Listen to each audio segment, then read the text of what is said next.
स्पष्टपणे या ठिकाणी सांगतो। केंद्रीय मंत्री श्री नारायणरावजी राणे इन्होंने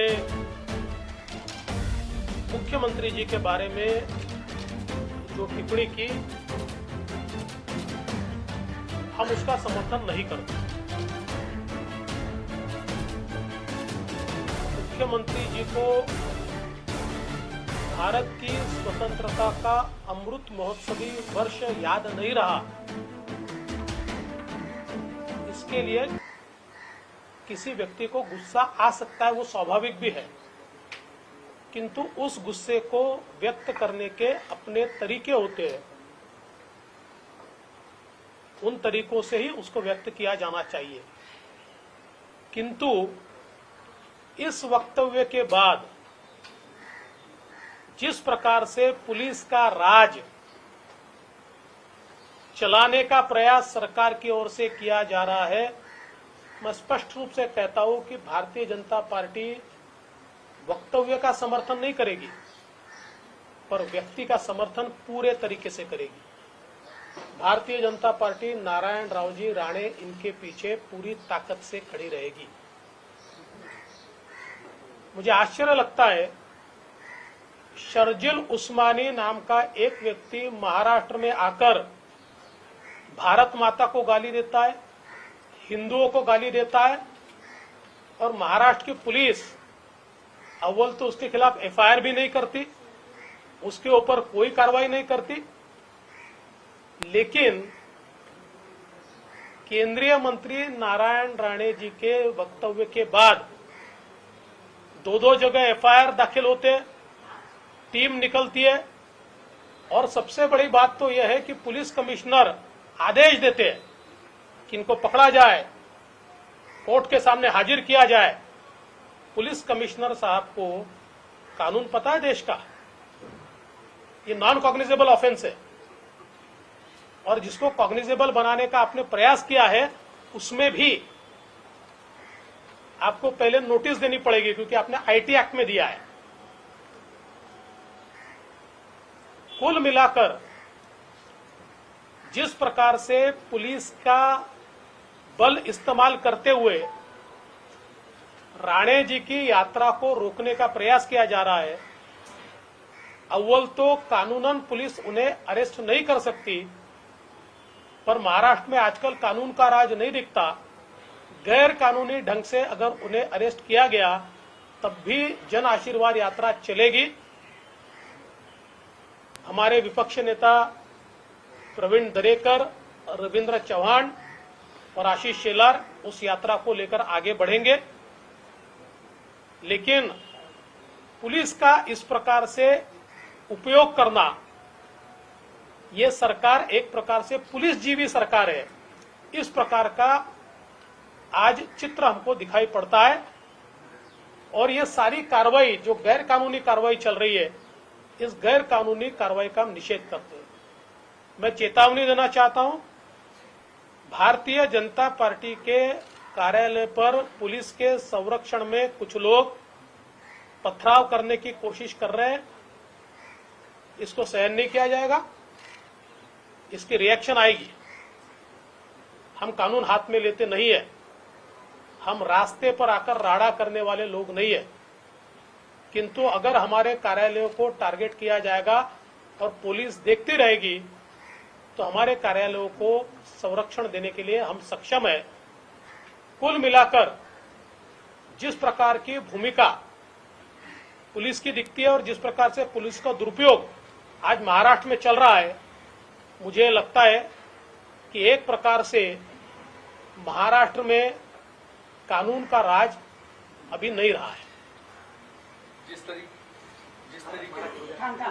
सर, पण ज्या पद्धतीनं आज मुंबईत असेल किंवा ठिकठिकाणी ज्या पद्धतीनं राडे होत आहेत, त्याच्या या राड्यांबद्दल कुणीही प्रतिक्रिया देताना दिसत नाही किंवा शांततेचं आवाहन करताना कुणी दिसत नाही। नाही, राडे करतो कोण आहे? शांततेचं आव्हान कोणी केलं पाहिजे?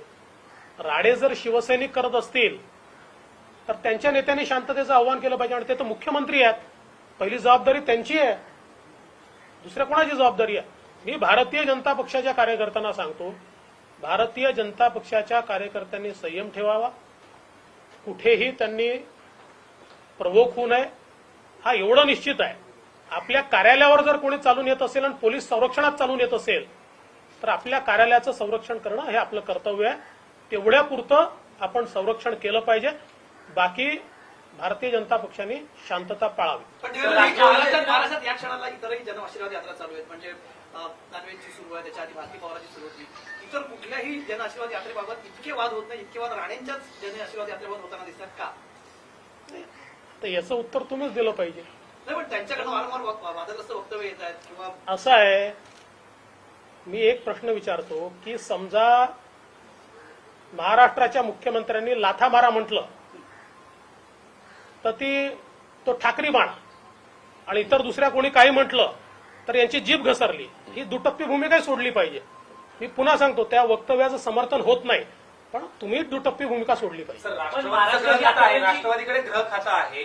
ज्या पद्धतीनं पुण्यात तोडफोड होते, नाशिकमध्ये तोडफोड होते आणि मागच्या काही काळांमध्ये कोरोनाची कारणं दिली जाते, आंदोलन करू नका, काही ह्या गोष्टी करू नका.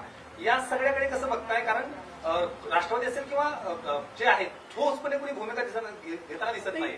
स्टेट स्पॉन्सर्ड आहे ना ही जी काही तोडफोड चाललेली आहे. बंगालमध्ये आणि महाराष्ट्रात आता काय फरक राहिला मला सांगा?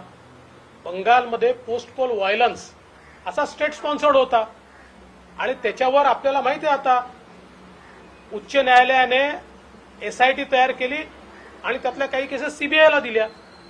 कारण हे लक्षात आलं की हा स्टेट स्पॉन्सर्ड आहे, इथले पोलीस काही करणार नाहीये. महाराष्ट्रात ही वेळ कृपया येऊ देऊ नका.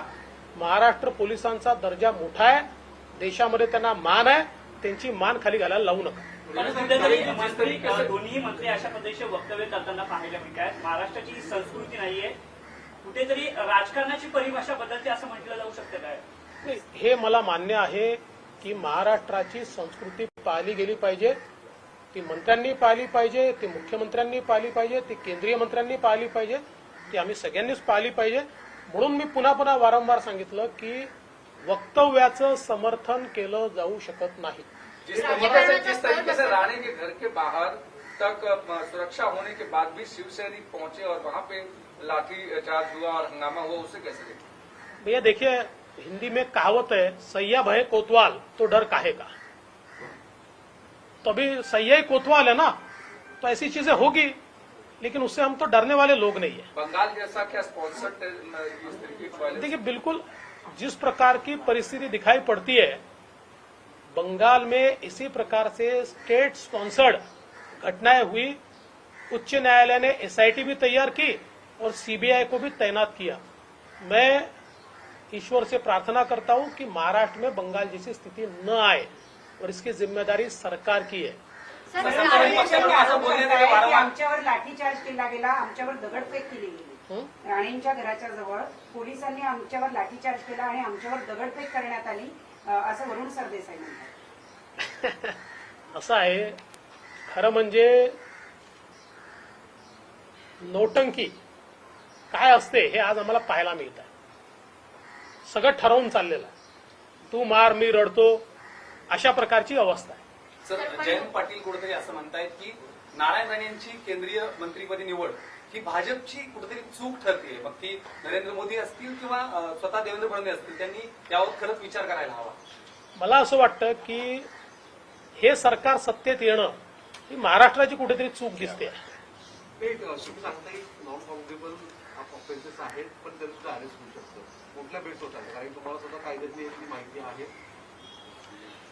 कुठल्याही कायदे तज्ञाला विचारलं तरी या नॉन कॉग्निजेबल ऑफेन्स आहे आणि तो कॉग्निजेबल केला, आता केलाय त्यांनी, नियमाच्या बाहेर जाऊन केलाय, तरीही त्यांना नियमाने पहिले नोटीस द्यावी लागेल. त्याशिवाय ही कारवाई करता येत नाही. पण ते निघालेत ना, टीव्हीवर देऊन राहिले ना. अरे असेल हिम्मत तर जा ना शार्जिल उस्मानीला पकडायला. हिम्मत नाही तुमची. साइबर क्राइम पुलिस स्टेशन के जरिए गुनाह रजिस्टर किया गया, उसका बेस किस तरीके से आप देखते हैं? देखिए, ये सरकार बार बार हाईकोर्ट में मुंह के बल गिर रही है. इस मामले में भी ये सरकार मुंह के बल गिरेगी. सर, राणे यांचे हे वक्तव्य नरेंद्र मोदी यांचं वक्तव्य समजावं, कारण त्यांनी मंत्री केले असं जयंत पाटील म्हणतात. मला असं वाटतं की जयंत पाटलांना मी आतापर्यंत विद्वान समजत होतो, पण आता त्याची तपासणी करण्याची वेळ जयंतराव येऊ देऊ नका. नारायण राणेंच्या वक्तव्यामुळे मुंबई महापालिकेच्या निवडणुका आहेत. मराठी माणूस याकडे कशा पद्धतीने पाहिल आणि त्यातही भाजपाला याचा फटका बसेल? नारायण राणे अमराठी आहेत का? केंद्रीय मंत्री आहेत. हा सगळा गोंधळ इथं सुरू आहे आणि मोदींच्या कॅबिनेट मधल्या एका मंत्र्यावर अशा पद्धतीने हे तुम्ही याबद्दल काही केंद्राला पाठपुरावा केला आहे का? त्यांच्याकडून काही विचारणा झाली आहे का? कारण हे प्रकरण अटक झाली तर काही विचारणा झालेली नाही, मी देखील कळवलेलं नाही. आम्ही इतके कच्चे लोक नाही. असं आहे, जे योग्य असेल त्याला योग्य म्हणू, अयोग्य असेल त्याच्यावर संघर्ष करू. जी जनआशीर्वाद यात्रा निघाली होती त्याचा मूळ फोकस होता की मोदी सरकारने केलेली कामं लोकांपर्यंत पोहोचवण्याची. आता हा फोकस कुठेतरी शिफ्ट झाला असं वाटतंय का? फोकस शिफ्ट होत नाही.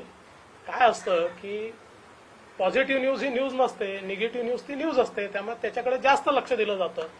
बाकी त्याचा फोकस तोच राहणार है. कालही फोकस तोच होता, आजही फोकस तोच है. सर, राणे जी के वक्तव्य के कारण क्या भाजपा को आगामी बीएमसी चुनाव में नुकसान होगा? क्या वो बैकफायर करेगा उनका स्टेटमेंट जो भी?